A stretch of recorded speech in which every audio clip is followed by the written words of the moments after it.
If you are planning your trip to Italy, you are probably feeling equal parts incredibly excited and completely overwhelmed. Where do you even start? How many days do you actually need in each city? Should you book trains in advance? And how do you avoid paying 20 euros for a mediocre plate of pasta in a tourist trap? Hey everyone, it's Dee. Welcome back to Destinations by Dee. Today we are breaking down the ultimate 10-day Italy itinerary. We are taking on the classic Big Three: Rome, Florence, and Venice. This is the exact route I recommend for anyone visiting the country for the first time or even revisiting. We are going to cover all the logistics, my favorite mid-range boutique hotels that balance incredible quality with real value, and most importantly, exactly where and what to eat. Grab a notebook, maybe an espresso, and let's get into it. Before we even touch down in Rome, let's talk about a crucial booking secret. For this itinerary,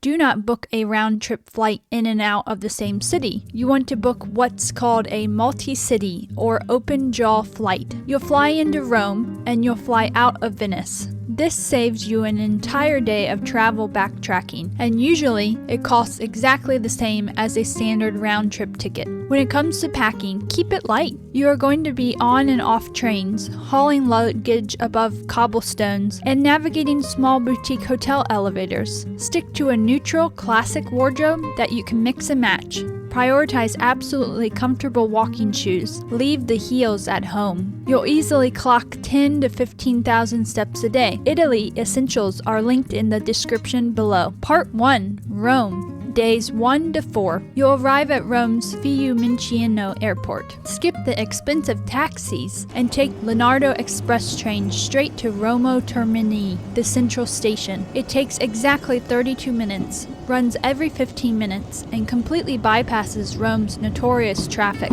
Rome is massive. It's chaotic, it's loud, and it is entirely spectacular. Because it's so spread out, you want to base yourself in the historic center, also known as the Centro Storico, so you can walk to the major sites. For a stay that hits that perfect mid-range sweet spot, look into La Clarice al Pantheon. It's a charming boutique hotel tucked away on a quiet street, but you are literally a 2-minute walk from the Pantheon. It gives you that classic old-world Roman feel, terracotta floors, beamed ceilings, without hitting ultra-luxury prices. You have 4 days in Rome, so let's pace ourselves. Day 1 is all about ancient Rome. You are doing the Colosseum, Palatine Hill, and the Roman Forum. Links for hotels mentioned and tickets to the attractions mentioned are in the description below. Here is my biggest pro tip for Italy. You have to book these tickets weeks, sometimes months in advance on their official websites. If you don't, you will be standing in a 2-hour line in the blazing sun, and you might not even get in. Book the earliest morning time slot available to beat the massive tour groups. After a morning of ruins, walk over to the Monte neighborhood. It's right near the Colosseum, but feels a world away. Grab lunch at a local enoteca, order a glass of crisp white wine, and take a breather. Day 2 is Vatican City. Again, pre-book your tickets for the Vatican Museums and the Sistine Chapel. Start early. A major rule here is the dress code. Shoulders and knees must be covered to enter the Sistine Chapel and St. Peter's Basilica. They are strict about this and they will turn you away, so dress appropriately or bring a light scarf to wrap around yourself. In the afternoon, climb to the top of the dome at St. Peter's for the single best panoramic view of Rome. By day 3, ditch the rigid itinerary. This is your day to wander the Centro Storico, see the Spanish Steps, marvel at the Pantheon, and toss your coin into the Trevi Fountain. When you get hungry, avoid any restaurant that has pictures of the food on the menu, or someone standing outside trying to wave you in. And when it comes to gelato, look for muted colors. If the pistachio is glowing neon green, or if the gelato is piled up in huge puffy mountains above the metal tubs, walk away. That means it's pumped full of air and artificial coloring. You want gelato that is kept flat, sometimes even covered with a metal lid. Check out Giolitti near the Pantheon. It's an absolute institution. On day 4, cross the Tiber River into the Trastevere neighborhood. It's a bohemian maze of ivy-draped buildings, artisan shops, and incredible food. For dinner, you are going to Dale Enzo, L29. They don't take reservations for dinner, so get there right before they open at 7 p.m. Order the classic Roman pastas, carbonaro, amatriciana, and cacio e pepe. Roman pasta is simple, heavy on the pecorino cheese, and absolutely life-changing. Part 2. Florence, days 5 to 7. On day 5, we are hopping on a high-speed train to Florence. Italy's train system is phenomenal. Download the Italia or Italo app before your trip to buy your tickets. The ride from Rome to Florence takes just about an hour and a half, and the seats are incredibly comfortable. Florence is the cradle of the Renaissance. Unlike Rome, which is sprawling, Florence is compact and highly walkable. You can cross the entire historical center in about 20 minutes. A fantastic mid-range stay here is the Rivoli Boutique Hotel. It's housed in a beautifully restored 14th century Franciscan monastery. It has a gorgeous courtyard oasis where you can have your morning cappuccino.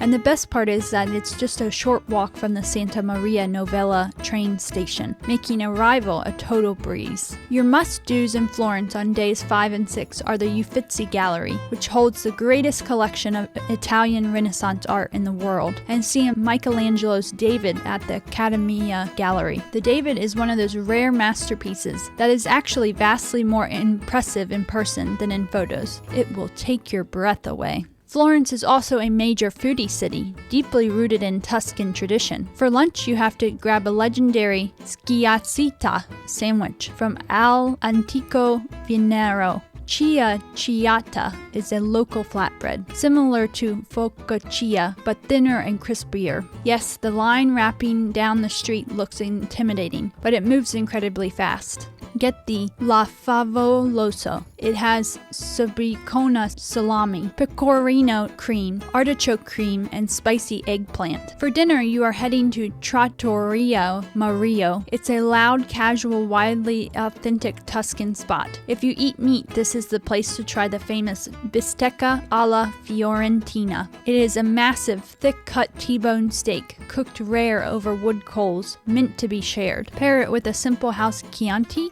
and you'll understand why Tuscan cuisine is world-renowned. Spend your last evening in Florence, day 7, doing a bit of a hike. Walk across the river and head up the winding paths to Piazza Michelangelo. Bring a bottle of wine or grab a spritz from the cafe up there and sit on the steps to watch the sunset over the city. You'll hear live music playing, you'll see the Armo River winding through the city, and it is just pure cinematic magic. Part 3. Venice, days 8 to 10. Day 8, we are back on the fast train for a 2-hour ride north to our final stop, Venice. Exiting the Santa Lucia train station and seeing the Grand Canal right in front of you for the very first time is a core memory. There are no cars here, just boats, bridges, and centuries of history slowly sinking into the lagoon. Now, I need you to listen to me carefully on this next practical tip. Venice has over 400 bridges. Almost none of them have ramps. Dragging a heavy suitcase up and down steps in the Venetian summer heat is a nightmare that can ruin your first day. Base yourself in the Santa Croce neighborhood near the train station. Hotel Olympia is a highly rated, incredibly comfortable mid-range spot. It sits right on a picturesque canal. It has a beautiful little garden, and most importantly, it requires crossing 0 major bridges to get to from the train station. You can drop your bags within 10 minutes of arriving and immediately start exploring. Venice is the one city in the world that is actually meant for getting lost. On day 8, put away Google Maps, just wander. The island is small enough that you can't get too lost, and every dead end at a canal is a photo opportunity. If you want to do a gondola ride, and yes, it is entirely touristy, but it's also something you just have to do once. Do not board one of the busy, choppy Grand Canal. Instead, walk a few minutes into the residential neighborhoods like Dorsodoro or San Polo and find a gondolier on a quiet side canal.